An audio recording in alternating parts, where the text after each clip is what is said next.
ஒரு கலவரத்தை உண்டு பண்ணுற மாதிரி நான் அதில் கீழே தான் உட்காரணும், அப்போ தான் நான் இங்கே உட்காந்துருக்குவேன்னு சொன்னது மாதிரி அது என்னையே பார்த்து கேட்குறேன். அமீர் சாரோட கேள்விகளை ஓரளவுக்கு நான் வெறுப்பு அதனுடைய விளைபொருள், வெறுப்போட விளைபொருள் தான் போர்.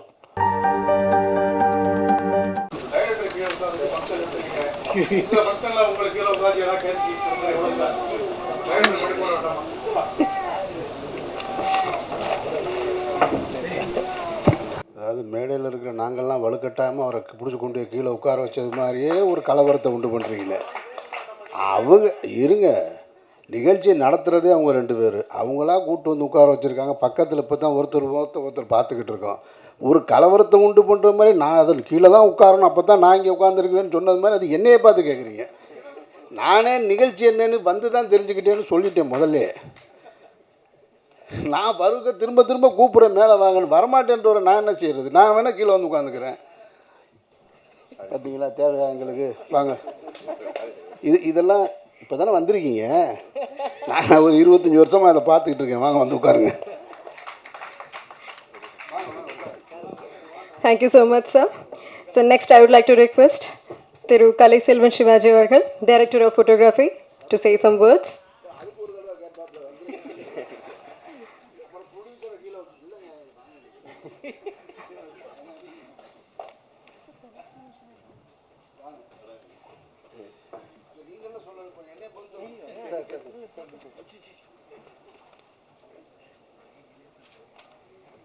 என்னோட விருப்பத்துக்காகவும் நிறுவனத்தோட விருப்பத்திற்காகவும் அமீர் அண்ணன் மீண்டும் மேடை ஏறணும். இது இன்னொரு டைமென்ஷனில் இல்லை வேறு என்ன சொல்ல வரணும்னு அண்ணா நீங்கள் வாங்கினேன் ஒரு ஃபியூ மினிட்ஸ் பேசிட்டு போங்க, சில வார்த்தைகள்.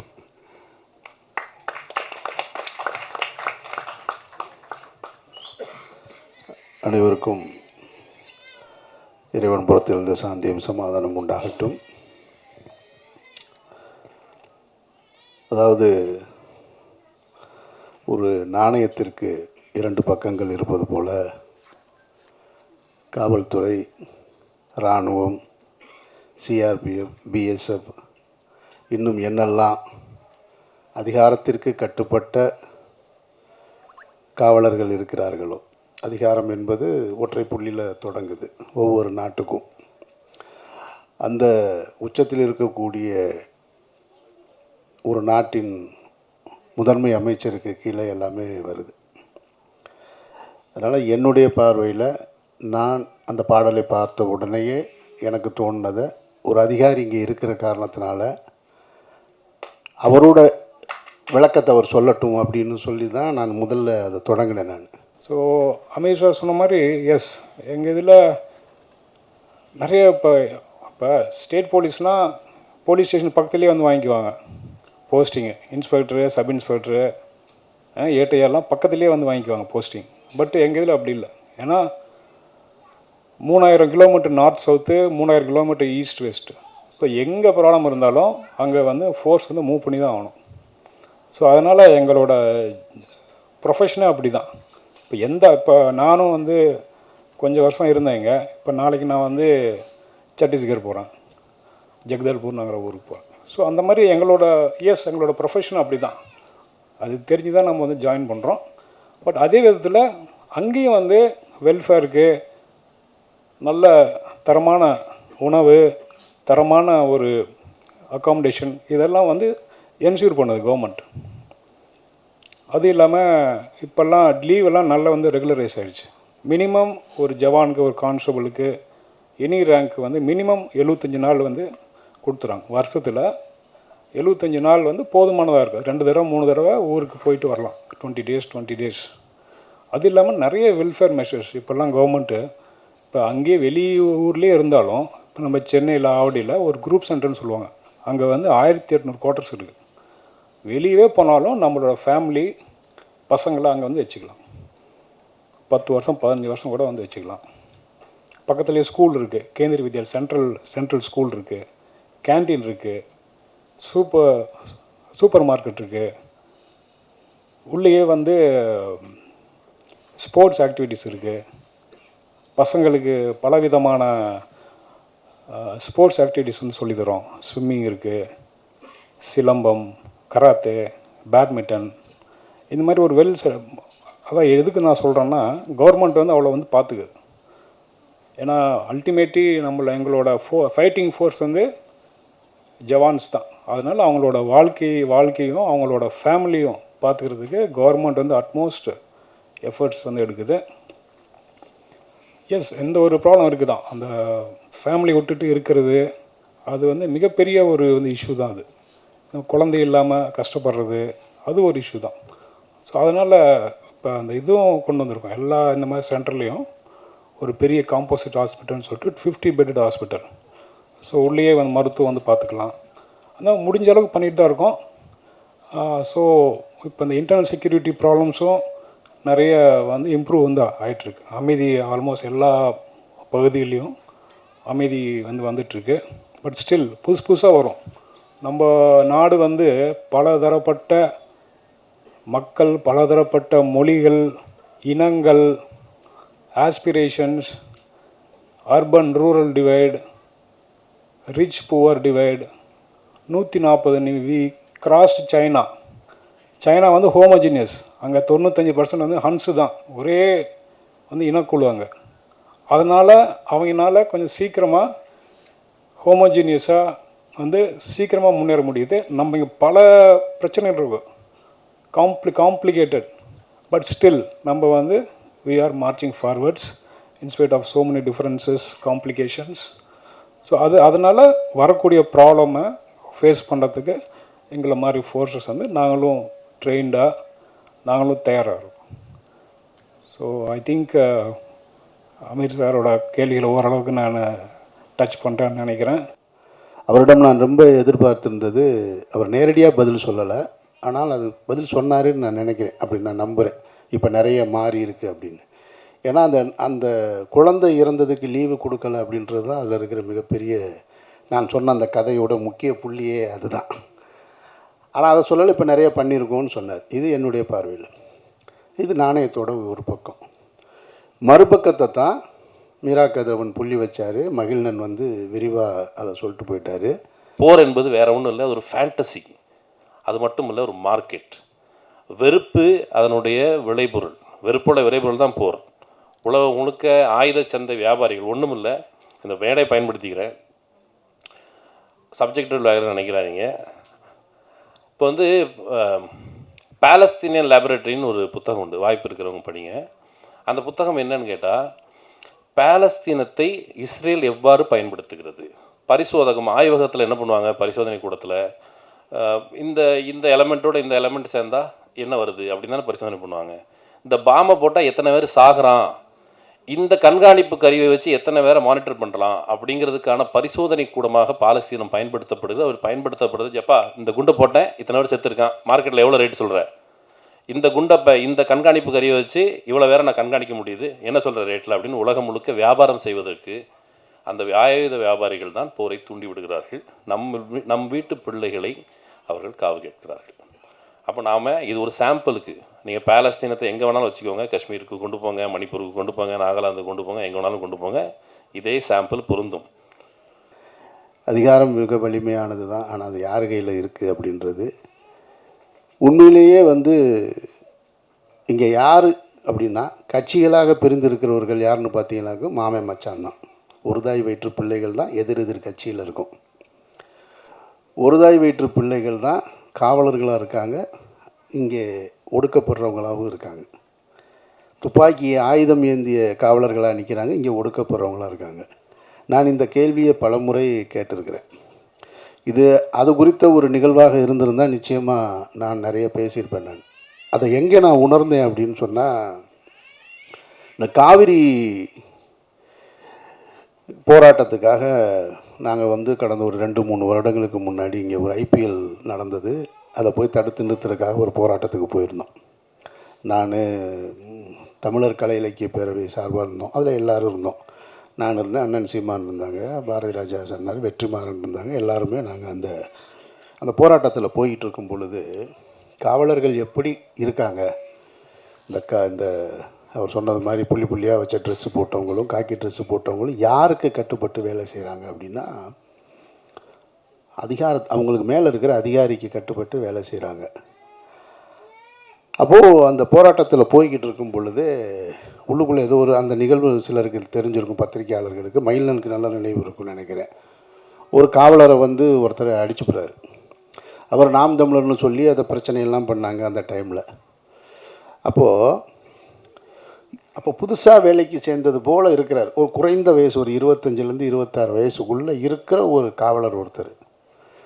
அவர் என்ன செய்கிறாரு, அவர் அதிகாரி சொல்லிட்டார், அவரோட ஆஃபீஸர் ஒருத்தர் சொல்கிறார், நான் நின்றுட்டுருக்கேன் எல்லோரும், அடித்து வரட்டேன் எல்லாரும் அப்படின்ன உடனேயே வெறி கொண்டு 2 பைப்பை எடுக்கிறார். 2 பைப்பை எடுத்துகிட்டு வந்து வேகமாக எல்லாரையும் அடித்து அதில் தான் வெற்றிமாறனை கீழே தள்ளி விட்டது.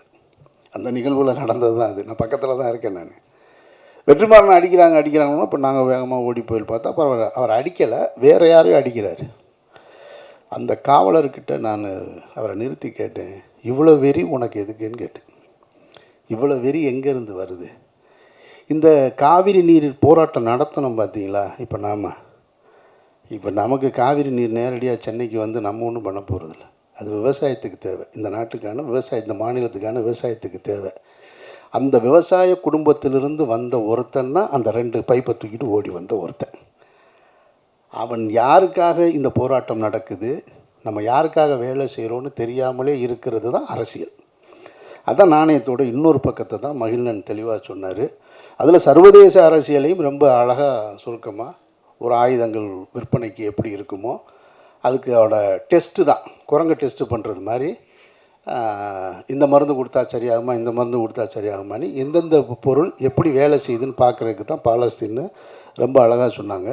அதனால் 2 பக்கத்தையும் பார்க்கக்கூடிய வாய்ப்பு இந்த இசை நிகழ்ச்சியில் நடந்திருக்கு அப்படின்றத நான் வந்து ரொம்ப சந்தோஷமாக தான் ஏற்றுக்கிறேன் நான். ஏன்னா விவாதம் இல்லாத எந்த ஒரு விஷயமும் தீர்வை நோக்கி நகராது. அதனால் இந்த விவாதம் அவசியமானதாக பார்க்குறேன். மற்றபடி இந்த ஆல்பத்தை பொறுத்த மட்டும் நான் ரசித்த விஷயங்கள் இருக்கு இல்லையா, எனக்கு நான் ரசிச்சிருக்கேன், அது இவங்க தானான்னு எனக்கு தெரியாது. அந்த என்ன வேணும் உனக்கு பாடலை, அந்த குரலுக்கு நான் ரசிகன். ஆமாம், அந்த குரலுக்கு நான் ரசிகன். அதை பாடினவங்க இங்கே தான் இருக்காங்கன்ற போது எனக்கு சந்தோஷம். அவங்கள பற்றி பேசாமல் விட்டோமே, நம்ம வந்த உடனே வண்டியை வேறு பக்கம் திருப்பிட்டோமேன்னு. அதே மாதிரி 5 வண்ண பூவைக்கும் நான் ரசிகன். அதை எழுதின கையும் இங்கே தான் இருக்குது. அதனால் இவ்வளவு பெரிய, அதாவது இதில் என்ன ரொம்ப முக்கியமானதுன்னா, 2மே வந்து மிகப்பெரிய ஒரு நிறுவனத்தில் மிகப்பெரிய இயக்குனரால் அறிமுகப்படுத்தப்பட்ட அந்த பாடலில் வேலை செஞ்சவங்க இந்த சின்ன ஆல்பத்துக்குள்ளேயும் இருக்கீங்க அப்படின்றது இருக்கு இல்லையா, உங்களை நான் ரொம்ப ரெஸ்பெக்ட் பண்ணுறேன், மதிக்கிறேன். நன்றி. அப்புறம் அதில் நடிச்சிருந்த, இந்த ஆல்பத்துக்குள்ளே நடிச்சிருந்த இசையமைச்சிருந்தவர் ரொம்ப சிறப்பாக பண்ணியிருந்தார், வாழ்த்துக்கள். அந்த நடிச்சிருந்தவர் உண்மையிலே வந்து அவருக்கு உண்மையிலே குழந்தை பிறந்தா என்ன ரியாக்ஷன் இருக்குமோ அந்த ரியாக்ஷன் கொடுத்துருந்தார். உட்காருங்க. அவங்களும் ரொம்ப அழகாக நடிச்சிருந்தாங்க. எல்லாருமே உங்களுடைய அது நடிப்பு அப்படின்றத பார்த்துட்டு ஒரு வாழ்வியல்ன்ற பார்வை எல்லாருக்குமே தோணிருச்சு. அதனால தான் எல்லாருமே இதை பற்றி ரொம்ப டீப்பாக டிஸ்கஸ் பண்ணிக்கிட்டு இருக்கோன்னு நினைக்கிறேன் நான். அப்புறம் இந்த ஆல்பம்லாம் இப்போ வருது.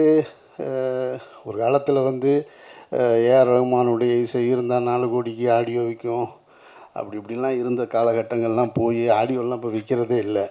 சிடி கிடையாது, ஒன்றும் கிடையாது. மொத்தமாக ஒரு காரில் ஏறி உட்காந்து பென்ட்ரைவை போட்டு விட்டால் அது பாடுது 200 பாட்டு. அதனால் அப்புறம் நம்ம ரிலீஸுன்னு சொல்கிறோம். அப்போல்லாம் வந்து சிடி எப்போ ரிலீஸ் ஆகும்னு கேட்பாங்க. நான்லாம் ராம் எடுத்துகிட்டு இருக்கும்போது எப்போ ஆடியோ ரிலீஸ் பண்ணி எனக்கு 2 டிவிடி கொடுங்கம்மா. இப்போ ஃபங்க்ஷன் இங்கே நடந்துக்கிட்டு இருக்காம வீட்டில் டவுன்லோட் பண்ணிடலாம், முடிஞ்சு போகுது. நம்ம வீட்டுக்கு போகிறதுக்குள்ளே அங்கே போயிடுது. அதனால் எல்லாம் மாறிடுச்சு, வியாபாரத்து தன்மையெல்லாம் மாறிடுச்சு. அதில் மீரா கதிரவன் சொன்னார், ஃபரூக் வந்து பொருள் ஈட்டணும் அப்படின்னு.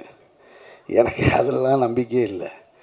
பொருள் ஈட்டுறவன் இந்த வேலை செய்யவே முடியாது. பொருளை தேடி போகிறவன் இந்த மேடை கிடையாது, இந்த ஆல்பம் எடுக்கவே முடியாது. அதுக்கு வேறு ஆல்பம் இருக்குது. ரொம்ப நேர்மையாக இருக்கார். அதனால் நீங்கள் எப்படியாவது பொருள் ஈட்டுங்க. அறமாக இருக்கீங்க அப்படின்னா, நெருப்போட எதிரி எது அப்படின்னா நீர். அப்படி தானே இருக்க முடியும். நெருப்புக்கு எதிரி யார்? நீர் வந்து நெருப்பை அணைச்சிடும். அது மாதிரி நேர்மையோட வந்து எதிர் திசையில் இருக்குது பணம், அறத்துக்கு எதிர் திசையில் இருக்குது பணம். அது சேரவே சேராது, ஒரு நாளும் உங்கள் கைக்கு வந்து சேராது. நல்லவன் வாழ்வான் அப்படின்றது வார்த்தை தானே தவிர அது வாழ்க்கையாக ஒரு நாளும் இருக்கவே முடியாது. அதுதான் இன்றைய உலகம். அதை நம்ம விளங்கிக்கணும். ஃபரூக் ஏதோ ஒரு ஆசைக்கு அதை எடுத்திருக்காரு. இது எப்படி பொருள் ஈட்டும்? பொருளை ஈட்டுவதாக இருந்தால் அவர் வேறு செய்யணும், வேறு பாடலை இயக்கலாம், வேறு அதுக்குன்னு ஒன்று இருக்குது. அவர் சொன்னது, கார்த்திகை நேத்தா சொன்னது மாதிரி அந்த சதைகளை பற்றிய அது இதுன்னு இருக்கு இல்லையா, அப்படி தான் வர முடியும். அதனால் ஃபரூக் பொருள் ஈட்டுவதற்காக வந்திருக்காருன்னு நான் நம்பலை. ஈட்ட முடியும்னு அவருக்கு யாராவது ஆசை வார்த்தை காமிச்சிருந்தா அவர் இங்கேருந்து மாறிக்கிறணும் அப்படின்றது என்னுடைய அன்பான வேண்டுகோள். அது சினிமாவுக்கு அதுக்கு ரொம்ப தூரம். சினிமாவிலே இங்கே நாங்கள் கேட்டகரி பிரித்து வச்சுருக்கோம். இது ஆர்ட் ஃபிலிம், இது கமர்ஷியல் ஃபிலிம், இது கண்டென்ட் டைரக்டர், அவர் கமர்ஷியல் டைரக்டரு, இது ஆர்டிஸ்டிக் ஃபிலிம், எல்லாத்துக்கும் கேட்டகரி பிரிச்சுருக்கும். அப்போ அந்த கேட்டகரிக்குள்ளே வரும் பொழுது இது முழுக்க முழுக்க வியாபார சந்தையாக இருக்கிற ஒரு இடம். அதில் இது போன்ற ஒரு பாடலை, இது போன்ற நேர்மையான விஷயங்களை சொன்னால் எங்கேயாவது ஒன்று எப்போவாது நடக்கலாம், அத்திப்பூத்தா அது போல். அதை நம்ம பொது விதியாக எடுத்துக்கிட்டு வர முடியாது. பொது விதினா வேறு தான், அது பணம் ஈட்டுவதற்குன்னு. அதனால் நீங்கள் பணம் ஈட்டுவதற்காக வந்தீங்கன்னு நான் நம்பல. ஆனால் அதுக்காக உங்கள் கம்பெனி இப்படி நின்றணும்னு நான் சொல்ல வரல. உங்கள் கம்பெனி மேலும் மேலும் வரணும், நிறைய பண்ணுங்கள். நீங்கள் உங்களுடைய நோக்கம் என்னவாக இருந்தது அப்படின்னு அதுதான் ரொம்ப முக்கியம். ஒரு மனிதன் தான் வாழ்க்கையில் என்னவா இருந்தான் அப்படின்னு. இப்போ நான் எடுத்த படங்கள் குறைவு, எனக்கு அது பெருமையாகவும் இருக்குது. சில நேரம் என்னை நானே அதை சிறுமையாகவும் பார்த்துக்கிருவேன். ஏன்னா 2007 எடுத்த ஒரு படத்தை பருத்தி வீரன் இன்னும் சொல்லிக்கிட்டே இருக்காங்களேன்னு. எனக்கு நான் இயக்குனர் சங்கத்தில் செயலாளராக இருக்கும் பொழுதே இதை சொல்லாதீங்கன்னே சொல்லுவேன். எனக்கு அதில் உடன்பாடு இல்லை. நான் பருத்தி வீரனை எடுத்தேன், நான் இன்னும் அதை தாண்டி போகலையா அப்படின்ற கேள்வி எனக்குள்ளேயே இருக்குது. நமக்கு மரியாதைக்குரிய மூத்த இயக்குனர் ஒருத்தர் இருந்தார், பசி துரை அப்படின்னு சொல்லிட்டு. அப்போ நான் கிண்டல் அடிப்பேன் இயக்குனர் சங்கத்தில். எனக்கும் ஜனநாதனுக்கும் பயங்கர சண்டை வரும். என்ன இப்போ பசி துறை ஆக்கணும்னு ட்ரை பண்ணுறீங்களா நீங்கள் அப்படிமே. நான் நின்றக்கூடாது, ஒரு படத்தோடு நின்றக்கூடாது. நான் கடைசி வரைக்கும் சினிமாவில் இருக்கணும்னு ஆசைப்பட்றோம் ஒரு ஆள். பருத்தி வீரனுக்கு பின்னாடி நான் நிறைய பயணப்பட்டிருக்கேன், வேறு படங்கள் பண்ணியிருக்கேன். அது சேரலை, அல்லது அது அந்த மக்களுக்கு திருப்தியை தரலை. அதனால் அது எனக்கு வருத்தம் கிடையாது. ஏன்னா நான் ஒன்று நினைக்கிறேன், அதை செஞ்சுக்கிட்டே இருக்கேன். இப்போ வரைக்கும் செஞ்சுட்டு தான் இருக்கேன் நான், இந்த நிமிடம் வரைக்கும். அதனால தான் ஷூட்டிங்லேருந்து என்னால் வர முடியுது.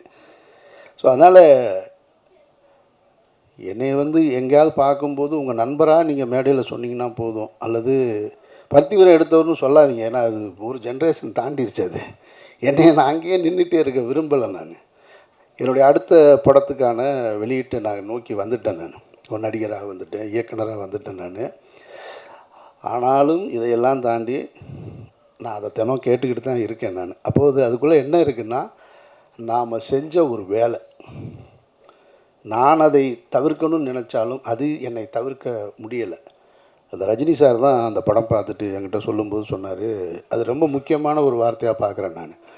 நம்ம இப்போ ஒரு கமல் சார்னா அவர் சினிமாவை ரொம்ப in and out, top to bottom தெரிஞ்சவர். ரஜினி சாருக்கு அந்த டெப்த்து தெரியாது, அவர் ஒரு கமர்ஷியல் நடிகர் தானே அப்படின்னு நம்ம நினச்சிட்டு இருந்தோம். ஆனால் ரஜினி சார் ஒரு வார்த்தை சொன்னார் படம் பார்த்துட்டு, ஃபோனில் என்கிட்ட பேசும்போது, அமீர் அது இது படம் கிடையாது, இது படம் இல்லை, அது ஒரு பாடம் அப்படின்னாரு. நான் உடனே அப்படியா சார், என்னோடய ரியாக்ஷன் அவ்வளோதான். அப்படியா சார், நான் உண்மையை சொல்கிறேன், சீரியஸாக சொல்கிறேன், நான் உண்மையை சொல்கிறேன். சரி சார். சார் அவருக்கு என்னென்னா என்னோடய ரியாக்ஷன் ரொம்ப கம்மியாக இருக்குன்னொடனே அவர் இவனுக்கு ஒரு அளவும் புரியலைன்னு திரும்ப சொல்லிகிட்டே இருக்கார். சார் ஓகே சார், ரொம்ப தேங்க்ஸ் சார் அப்படின்னு அவர் சொல்லிட்டு அடுத்த வார்த்தை சொன்னார், அமீர் நான் சொல்கிறேன், சினிமா நீங்கள் வேணான்னு சொன்னாலும் சினிமா உங்களை விடாது அப்படின்னு ஒரு வார்த்தை சொன்னார். இது 2007 எனக்கு சொன்னார். அப்போ நான் யோசிச்சு பார்க்குறேன் நான், இது என்ன எப்படி ஒரு வார்த்தை இது? அப்போது இந்த சினிமாவை எவ்வளவு நேசிச்சிருந்தா, இதை புரிஞ்சிருந்தா அவர்னால இதை சொல்ல முடியும். இப்போ உண்மையிலே நான் படம் அடுத்தடுத்து டைரக்ட் பண்ணுறது குறைஞ்சிட்டு தான் இருக்குது, ஆனாலும் சினிமாவுக்குள்ளே இருந்துக்கிட்டே இருக்கு. எனக்கு ரஜினி சார் சொன்னதை நான் பொருத்தி பார்க்குறேன் நான். அப்போ ஒரு அனுபவஸ்தர் சொன்ன வார்த்தை, அப்போ நம்ம செஞ்ச வேலை சரியாக இருந்திருக்கு. அது என்னை கூட்டிக்கிட்டே வருவது போல் ஃபரூக்குக்கு நீங்கள் செஞ்சுருக்க இந்த வேலை உங்கள் கூட வந்துக்கிட்டே இருக்கும். அப்படி தான் நான் நினைக்கிறேன். அதனால் பணம் கிடைக்குமா கிடைக்காதான்றதெல்லாம் நம்ம கையில் இல்லை, அதெல்லாம் லட்சியம். நிச்சயமாக நடக்குதா இல்லையான்றது அப்புறம்தான். அதனால் எதுவாக இருந்தாலும் இந்த ஒரு முயற்சி, நீங்கள் சின்ன அளவில் ஒன்று தொடங்கின ஒரு கம்பெனி, ஒரு ஆல்பம் இன்றைக்கு பேசு பொருளாக இந்த பிரசாத் ஸ்டுடியோவில் மாறி இருக்கிறது உங்களுடைய முதல் வெற்றியாக பார்க்கிறேன். மற்றபடி இதில் உழைத்திருந்த அத்தனை கலைஞர்களுக்கும் என்னுடைய நெஞ்சார்ந்த வாழ்த்துக்கள், பாராட்டுக்கள். இயக்குனருக்கு மீண்டும் என்னுடைய பாராட்டுக்கள். இந்த நிகழ்ச்சியில் இன்னொரு பரிணாமத்துக்கு இதை அழைச்சிட்டு போன அரசியல் பேசிய என்னுடைய நண்பர் மகிழ்நனுக்கு என்னுடைய வாழ்த்துக்கள். நன்றி.